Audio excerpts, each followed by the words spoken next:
Good. Hi, everybody. Welcome to Queers and Soaps. I'm Tommy, and tonight I'm joined by Eric. Juliet.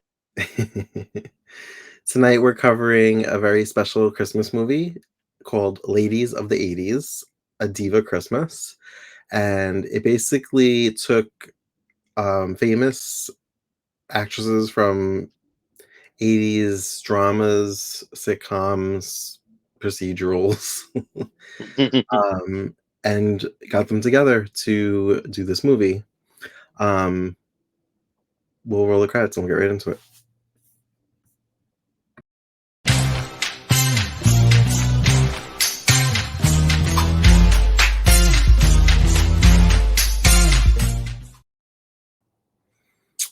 So I don't know if I mentioned this on the air or if we just talked about it. I know who Lonnie Anderson is. I've never seen anything she's done in the 80's. Did you ever Like, see anything she's done ever? I saw her play Candy Spelling on So Notorious. Oh yeah. I like that. That was funny. But like I knew who she was, so maybe I've seen her in things growing up and I just didn't know who she was. I was gonna talk about Lonnie. So Lonnie plays Lily Marlowe. And did you notice the little play with the last names by chance when you watched it? No. Everybody that had like all the main actresses had their last name from a show that they were on. Okay. So Lonnie Anderson played Lily Marlowe, she was Jennifer Marlowe on WKRP in Cincinnati. Oh. Morgan Fairchild was Margot Roberts. She was Jordan Roberts on Falcon Crest. Oh, okay. Nicolette Sheridan played Juliet Matheson. Oh wow. I'm surprised that name didn't pop out at me. Right? Well, I mean, I don't know if they said their last names a lot. I Mm-hmm. just looked everything up ahead of time because I was curious. Okay. So Linda Gray, Lauren Ewing, uh, Donna Mills, Dana Cunningham. Huh. Um, yeah, and I think that's it.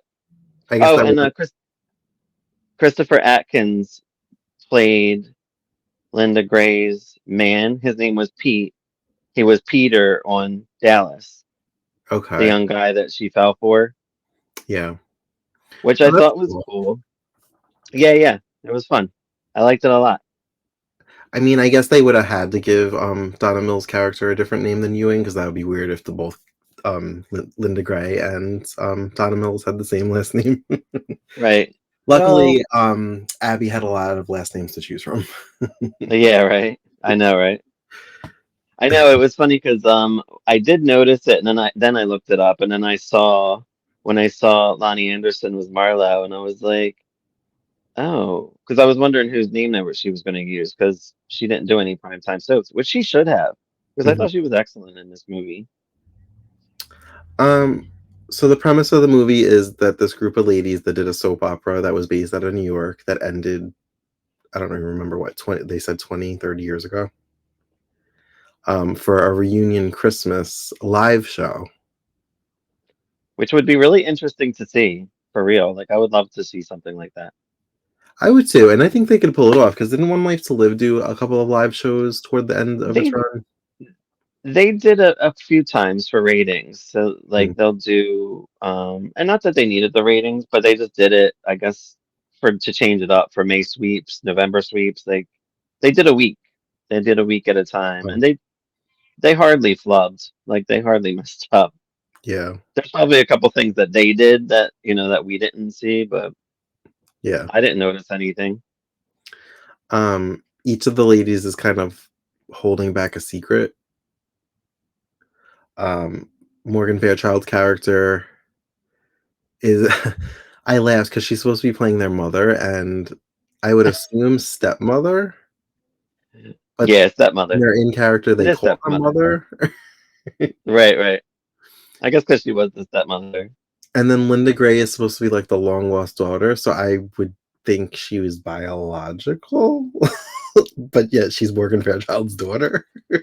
I know the soap part of it I didn't get at all, but it was really funny because I feel like they gave a nod to every single soap out there, Yeah. which was fun. So there were things that seemed familiar, like they were adding parts of the actresses' real lives into it, just like a heightened version, almost like BH 90210. Yeah. Um, so Donna Mills or whoever runs Donna Mills' social media is very, social media savvy. And so Yeah. is her character in this movie. She's all about the selfie, um, and promoting it on Instagram. Yeah, Um, that was funny. so that made me think, and actually Lynn texted me, and we were wondering, does Linda Gray secretly love junk food? Or maybe she doesn't, and that's why she did the heightened version, where she does, I don't Right. know. I'm not um, positive. She looked like she was really eating those pretzels. so Nicolette Sheridan's character, Juliet, Juliet. um, and Donna Mills' character apparently were It's really close Dana. when they were on the show. Um, they were roommates. The show was filmed in New They York. they were just starting out type of thing. Yeah. This is not anything against like the looks of the ladies. It's just a fact. Um, Donna Mills is at least 20 plus years older than Nicolette Sheridan. So that would have placed Nicolette in her 20s and maybe Donna in her 40s. Why would a 40 something be living with a 20 something as a roommate? Just starting Yeah. out. Well, I mean, but you got to remember, Donna doesn't look her age No, not at all. at all. So No. I feel like they could get away with it, Donna you was know. Donna was like, if not 40, pushing 40 when she started on Knots Landing. Right, right. Yeah. Also, her birthday was yesterday, I believe. So happy belated Yes, birthday. yes. Happy birthday, Donna. If you watch this. um, so what? I don't know anything about this, but did Nicolette and Donna have like not a feud, but did they not get along on Knots? I mean, their characters didn't. Yeah, I was trying to think if that was like something that they were playing up. Probably. Um, The way the writers like wrote their characters, it seems like they were similar, in that sense. because if like this is all speculation, because obviously I don't know, but Right. if there were any kind of tension on set between the two actresses back then, that would make her whole Abby scale line like even juicier because it's like she got the last word. I don't think there was. I really don't. I don't know. I mean, they wouldn't have done this movie. I don't know. I feel like they probably got along. Yeah, And they were mostly in different storylines. It was only kind of like I was when thinking about that Abby too. was It wasn't until like season 10 when Abby was more around right. Greg and Yeah, because remember, didn't they work together? What was it called? Where they worked? The Office, Greg's. I just um watched all 14 seasons, yet I can't remember the Sumner Group, his the name. Sumner Group. Thank you. His name, yeah. That was hard. But I know every name of the people in this movie, damn it. Yeah, the Sumner Group. So I remember a bunch of little exchanges between them. I don't know if they ever physically fought. They might have slapped once or twice. I don't remember, but So the person that's gathering these ladies to film this special, I think they said he was on the show as like child actor. he was a child actor, yeah. So he's the writer for the reunion, His name's and Alex. he invites an old classmate of his to direct it. No, No? no. Her name was Nell. Oh, Nell. no. Did you say no? I was like, no. No.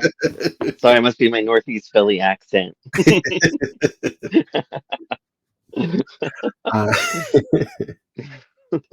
who clearly has been holding a torch for him since they were in college. And of course, he's like the hottest British man. Right.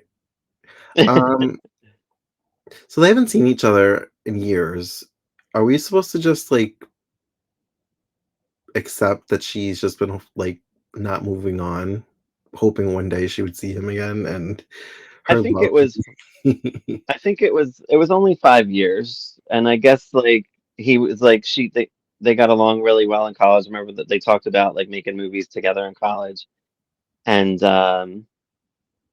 yeah, so he's just like, oh, let me give her a call and see if she wants to work on this. And clearly, they both are like secretly crushing on each other. I felt like this was kind of a side storyline, which is like not usual in these movies because it's look who they got back to come Right. on, So I feel like they were really focused on the ladies, and it was just kind of like oh, the ladies are jumping in, kind of helping them get together or whatever. Um, Morgan Fairchild's character is holding a Margot, secret that she's broke. yeah, Her last her. her last husband pretty much took all her money. Well, he took all their money and he died, so I was really confused. So he must have just spent frivolously because he's the Maybe one he that was a died, I gambler. believe. Maybe, yeah. And I guess he hid it somehow from her. So we later find out that the jewelry she's wearing is actually costume jewelry. Yeah, that was fun. um, so the way that Nicolette was portraying this character was giving me very Edie Britt vibes. Yeah, a little bit. Just the way she carried herself and her wardrobe, like the off the shoulder like wardrobe, it was very Edie Britt. Now I don't know if that's just Nicolette, but I don't remember Paige Matheson acting or having those mannerisms, so it just felt like No, Edie. no, Paige. I guess, like you said, they had to play a heightened sense of a diva. I guess because it was a diva story. So Mhm. I feel like they were like catty, but not like super monster bitch. Yeah. Like I feel Um, like they all covered it pretty well. so I guess I didn't get to this part in Dallas. Linda Gray's character's husband or boyfriend, companion, whatever he is, Yeah. you mentioned was on Dallas Yes, Christopher Atkins for like 2 seasons. for 2 seasons. Yeah. Clearly, I have not made it to the seasons yet. I want to say 6 and 7, maybe. Really? Yeah. That makes He's sense a big because part. I skipped 6. I watched the season Bobby's last season because I wanted to see him die, and then I skipped the Dream season because I wanted to see him undie. I don't for being a completist, you're not completing these soaps. I got I got bored in season 5, and I was like, I really don't want to watch season 6, so I skipped to Bobby's last season. We got to cover every soap then because you need to see the soap and be in it. Well, I I tried.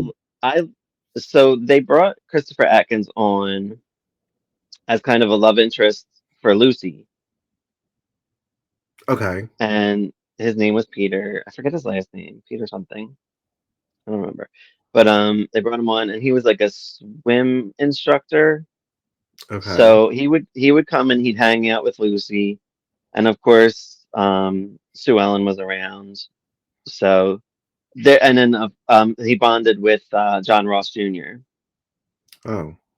So he taught John Ross how to swim and he got really close to Peter. And by them two being close, he kind of connected with Sue Ellen. And of course, JR cheated with somebody different every season. So Sue Ellen, I mean, they didn't like jump right in a sack or anything. It kind of was a really slow progression storyline. It Hmm. took them like a year to like sleep together. See, But it was good. They had good chemistry. my favorite side relationship for Sue Ellen was Dusty Farlow. I love Dusty Farlow. I love Dusty, but I do not like how they wrote uh, later on. Like why they broke up was just dumb to me. He came and went a lot. And it also creeped me out that like they were putting Sue Ellen with like Clayton a little bit. Like they were kind of Oh, toying with really? that, and I didn't like. Yeah, I didn't like that either. So And like, then no, I liked Lucy's husband, the doctor, Afton's brother that Lucy was married to in season 4, Mitch, Mitch. Mitch. I liked him. Yeah, Dallas had a way of screwing up a lot of couples in a shitty way. Like they could have done great things. we got to talk with Dallas another time because I have a lot to say. But Well, back just I just to A Diva's they Christmas. had they had a lot of male writers, Mhm. so you can see a lot of crap writing for the women. Like some things were good, but some things, But like I said, we'll go into Right. back to Diva's Christmas, like you said. Um, so at first, Nicolette's character Julia is not doing the reunion because she doesn't want to see um Dana, Dana. yeah. Um, but she ends up showing up. Well, her son talked her into it. I thought it was her son, but I was unclear about that. Yeah, that was her son. um, apparently, Dana said she tried to apologize around 2000 because she thought that the world was gonna end. Yeah, Did she say like she wouldn't take my call or she never called me back or something like that? And she just I never forget. tried Yeah, again. yeah. Just never tried again. That was funny. They had a lot of little things like that in it. That's why I like the dialogue a lot. It was funny.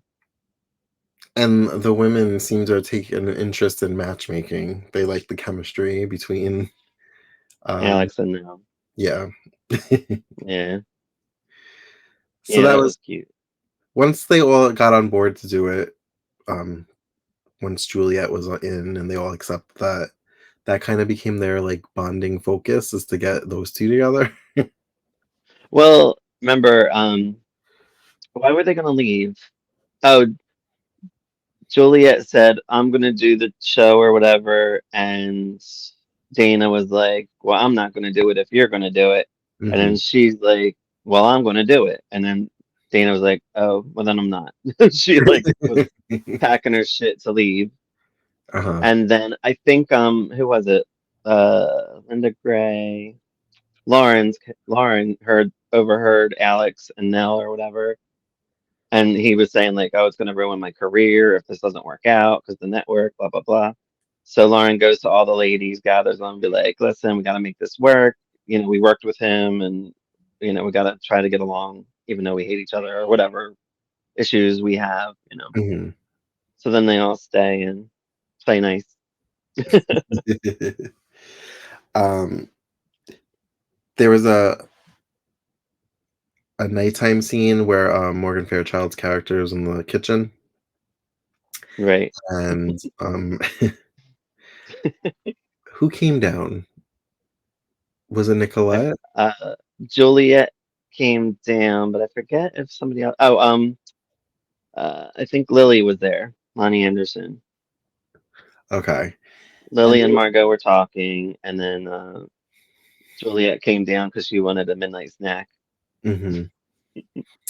And they were all like bonding and kind of talking about Dana behind her back, but not real, not in a bad way. Right. But then she came. Yeah. um what else happened? I watched this like a week ago, so I'm like trying to like jog my memory of everything that happened. I know. I watched it twice. I took notes, and then I watched it again without taking notes.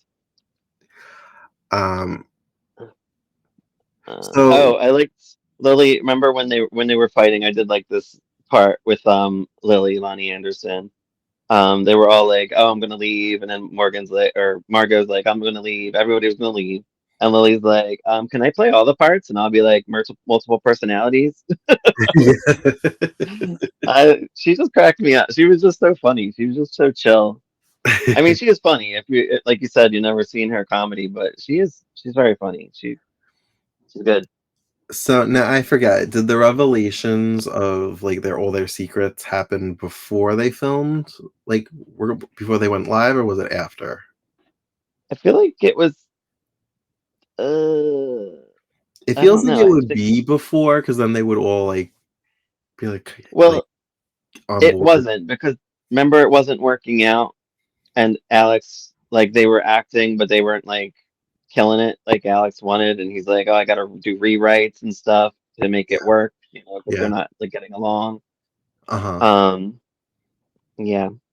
Oh, and we got to point out, Dana's daughter is the one that kind of convinces her to stay after the whole thing. Which was Juliet, which was Mm, Anna Mill's real daughter in real life. yes, her real daughter, which they didn't give a name in this movie. They didn't? And actually, when I looked it up, I saw it just says Dana's daughter. It doesn't say her name, and I'm like, and then when I watched it again, I'm like, yeah, they don't say her name. Like she could have just used her real name, be like, oh, Chloe, I think her name's Chloe, Chloe Mills, I believe. We also saw Patricia Darbo. Yes, and I felt like she was very underused. I'm like, she was in it for 2 minutes, I and I know. really thought they did. Even with Pete, like Christopher Atkins, I'm like, I thought he'd be in it a little more. And I guess they could have filmed more scenes, but they have to fit it to like an hour and 23 minutes for Lifetime. Hmm. So they could have done things because I'm like, I wanted to see um, Pete and Lauren get together, like be together in a scene, except for just on the phone. Yeah. So I was a little, I mean, like I knew who they were, so like they were both on Dallas. Okay. Um, no, so what I'm talking about is when they were doing the live show, and it wasn't like people online were saying they hated it, it was boring, like nothing was happening. Right. Did all their revelations happen before they started filming Oh, that, or that. after? Well, I think, like I said, I think it was kind of happening as it was unfolding, like the story. Um, I have to look though. Hold on. It was before. I just remembered because Lonnie's revelation was that she had gray hair, Oh and yeah, that was the night she before. Yeah, yeah. kept it gray for the live showing. Well, she had walked in on Lauren. Lauren was stuffing her face with pretzels, and and like Lily was like, "Oh, I have a secret too." And then like the camera pans away because Lonnie actually, I guess, has blonde hair or wears blonde wigs. I don't know. And then was like holding up her wig in the next scene, and she looks good with both colors. Go Greg for was it, like girl. half watching it with me, and he's like, "It actually looks good." It was really cute. I like seeing them all together because I don't know. I'm such a big soap fan, so I'm like um, I can watch them read the Bible and they'll be happy. Morgan Fairchild's revelation was that she's broke. Um, Yeah, so the reason why Dana left Juliet was darker than I thought it would be. right? It was. I didn't know what was going to happen either. I was expecting something fluffy. I don't know, but when she said she slept with her husband or her No, whoever she was dating, fiance. fiance, yeah, I Yeah. was just like, oh, that's dark. Well, she did, and she did a good thing. She basically ended her career. She was like, she just left after that, and that's why she just stopped talking to her. Because as you saw, like Juliet, like was, I don't know, like was kind of confused at why they weren't talking. She really didn't know. Hmm. Like the whole time, she's like, I don't know what I did. Like it's just kind of, she's just mad at me. She just don't like me. Whatever. Yeah, well, she felt abandoned Right. because they were roommates and they were friends and they were coworkers, and Yeah. she didn't know what she did or what happened. So, Yeah. she was a little bit more forgiving than I think I would have been, even though it was in the past and she's not with that guy. I'd be a little bit pissed off. I know. I think It's so just more too. like, "Hey, you did me a favor." I'm like, I'd be a little bit more angry. Yeah. She took it like a champ. She was just like, and after all these years, I really missed my friend, like more than anything. I mean, it probably would have been a different story if they were stayed friends and it came out, they probably wouldn't ever speak you know, to each Yeah. other again. But I guess since Juliet's marriage didn't work out, she just didn't care. anymore. She's like, whatever, what's past is past. And it's a Christmas movie. We got to be happy and move on. We don't have time for that. Yeah. Um, so during the live taping, it's bombing. People on social media are just like, this is crap. Like, this is so boring. Um, so now they're trying to think in commercial break. They're like, they need to improvise. We need to like figure something out. They need to be meaner. So then the girls decide that they're just gonna start attacking each other on camera, and it basically becomes a food fight on Right. camera. Well, remember, Margot read Alex's lips. She said, I learned to read lips during Anne Bancroft's perform or when I performed as Anne Bancroft in The Miracle Worker on Broadway. Uh, all their lines, I just love their lines. They cracked me up. They were funny. um, so yeah, so basically the food fight became like Yeah, that heightened campy Dallas bitch fest that everybody. Dynasty. Oh yeah, Dynasty. More so. Yeah, bitch Yeah, fest that everybody has come to associate with soap operas. yeah, it was funny. They um, done good. so apparently it was a hit, and the two kids, the writer and the director, Alex um, and Nell, get the two together. kids. Oh, not before the ladies give her a makeover. Yeah, yeah. I'm like, The music, how much time did they have in between the filming? Because it almost made it look like they were doing a reality show of the weekend right. leading up to the live show. Yeah, and they were only supposed to be there the weekend, which is only what, Friday night, Saturday, Sunday. Yeah, So they did a lot in one little weekend. yeah. They like between like the doing it, not doing it, the revelations, the makeover, the meditating. Right, right. There's a lot to do in a weekend, Yeah, and that's doing what I liked. class. Uh, that's what I liked about Linda's character. She was playing like what, a health nut um uh who wrote like books and stuff. They were like entrepreneurs now. Like Juliet had like a beauty line of some sort Mhm. that she wanted to basically go for promoting, Wasn't Um, she on QVC or something like that? was she? Is that what she said? I feel like they mentioned something like that. Oh, okay. It might have been like a fake network that you would assume is like that. Yeah, Or they maybe they probably didn't made say something up. I'm QVC. sure they didn't say QVC, but they probably Yeah, something comparable. right. um, so I liked it, but I didn't love it.